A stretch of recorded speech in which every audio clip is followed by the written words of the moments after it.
महाराष्ट्रातील शेतकऱ्यांचे कोणत्या वर्षातील कर्ज माफ केले जाणार? शेतकरी कर्जमाफीबाबत नवीन अपडेट. राज्यातील शेतकऱ्यांसाठी, विशेषतः कर्जमाफीच्या प्रतीक्षेत असणाऱ्या शेतकऱ्यांसाठी एक महत्त्वाची बातमी समोर येत आहे. जसं की आपणास ठाऊकच आहे की विधानसभा निवडणुकीच्या गडबडीत महायुतीने आम्ही पुन्हा सत्तेत आलो तर शेतकऱ्यांच्या कर्जमाफीचा लाभ देऊ असे आश्वासन दिले होते.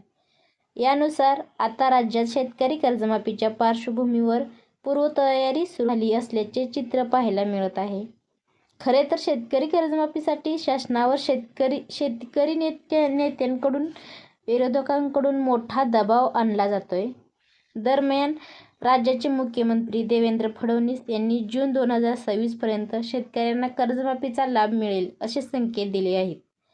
कर्जमाफीच्या अभ्यासासाठी एक स्वतंत्र समितीची स्थापना करण्यात आली असून ही समिती एप्रिल 2026 पर्यंत अहवाल सादर करणार आहे आणि त्यानंतर प्रत्यक्षात शेतकऱ्यांना कर्जमाफीचा लाभ वितरित करण्यात येईल अशी माहिती समोर येत आहे. अशी सारी परिस्थिती असतानाच आता शेतकरी कर्जमाफी संदर्भात एक नवीन माहिती समोर आली आहे. ती म्हणजे शासनाने थकबाकीदार शेतकऱ्यांची माहिती मागवली आहे. यावरून राज्यात शासनाने कर्जमाफीबाबतची माहिती संकलित करण्यास सुरुवात केली असल्याचे स्पष्ट होत आहे.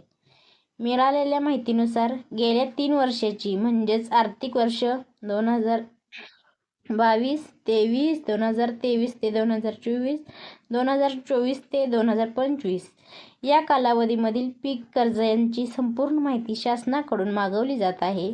शासनाने या 3ही आर्थिक वर्षांमधील पीक कर्जाची संपूर्ण माहिती बँकांकडून मागवण्यास सुरुवात केली असल्याने शेतकरी कर्जमाफीबाबत लवकरच शासनाकडून ठोस निर्णय होणार अशी आशा पल्लवित झाली आहे.